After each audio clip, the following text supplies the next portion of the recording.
Então, mas eu aproveitei muito pouco do Carson como professor dentro da academia. O Carson sempre foi o cara que era mais de olhar o treino e falar, pô, mas como é que por que você não botou a mão aqui?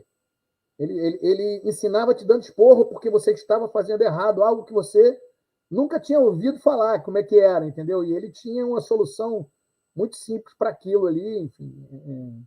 Então, o Carson era um cara que dava aulas, ele dava posições para as pessoas, mas não era o cara de estar com kimono. Ele era mais de assistir o treino e corrigir ali o treino, dando um toque aqui, outro ali, bota a mão ali, bota a mão aqui. Facilitou a vida de muita gente com esses esporros que ele deu durante muito tempo, dando aula dessa forma. E eu ia fazer exatamente essa pergunta sobre o Carson, a didática, mas porque cada um tinha cada um pode ter uma visão. Não, para mim, a didática dele era assim, não significa que a mesma visão é de todo mundo, mas você falou, basicamente é o que todo mundo fala mesmo, que ele era mais de olhar, falou, bichão, cara, tira esse joelho daí, senão você não vai... Ele era mais de observar, e o que ele falava era batata, né? Era clínico, era um negócio assim... Era simples, né, cara? O Carson sempre foi o cara das posições básicas, simples e do caminho mais fácil. Assim, eu fico imaginando, eu vejo hoje no que o jiu-jitsu se transformou e tal. Eu lembro só para a gente ilustrar essa história, eu lembro quando a gente estava treinando para o primeiro Mundial de Jiu-Jitsu, e a gente foi dar um treino em pé no Carson. Os treinos em pé eram treino que...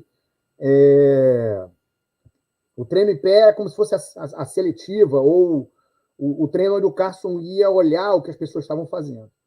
Isso eu já estava de faixa marrom, enfim, treinava com o Bolão e com o Murilo. E como na minha categoria, que eu sempre fui, na verdade, eu competia na categoria galo, que era até 55 quilos, né? Então eu sempre fui filé de borboleta, magrelíssimo. E não tinha ninguém da academia do Carson. O Murilo, a gente entrou no Mundial pela academia do Murilo, e não tinha ninguém do Carson lutando nessa categoria. E o Murilo, cara, vamos lá, vamos treinar todo mundo. O Carlão foi, enfim, fomos de faixa marrom, foi eu, o Carlão, o Ferrari acho que foi também, e treinar lá no Carson e tal. E a gente foi treinar lá com o pessoal. E foi exatamente no dia que foi se decidir quem é que ia lutar com quem, em qual categoria cada um dos faixas pretas da academia ia lutar. O Murilo ia lutar onde, o Libório ia lutar onde, qual categoria que o Valide ia lutar, o Zé Mário, enfim. Não, o Zé Mário vai lutar já de faixa preta, porque já tem o Carlão na marrom, então não precisa do Zé Mário estar na marrom mais. Essa história toda. E eu lembro que o pessoal estava tentando entender, porque tem um cara novo que estava lutando de faixa marrom no outro campeonato, que agora vai lutar de preta, que era o Roleta, né?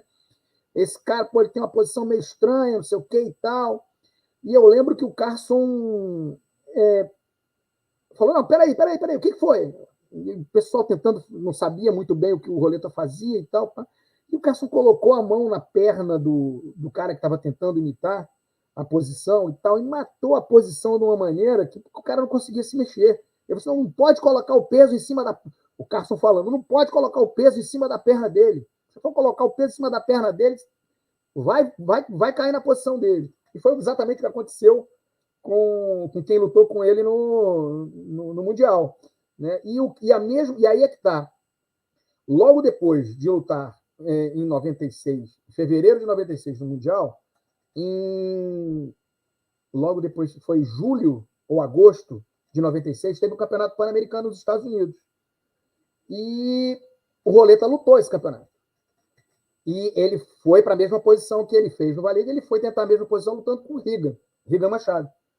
E o Rigan fez exatamente a mesma, evidentemente que não foi orientado pelo Carson, porque era de outra academia, mas ele encontrou a mesma solução que o Carson encontrou para matar a posição do Roleta. E, cara, passou a guarda do Roleta em, sei lá, menos de 40 segundos, assim, foi muito rápido.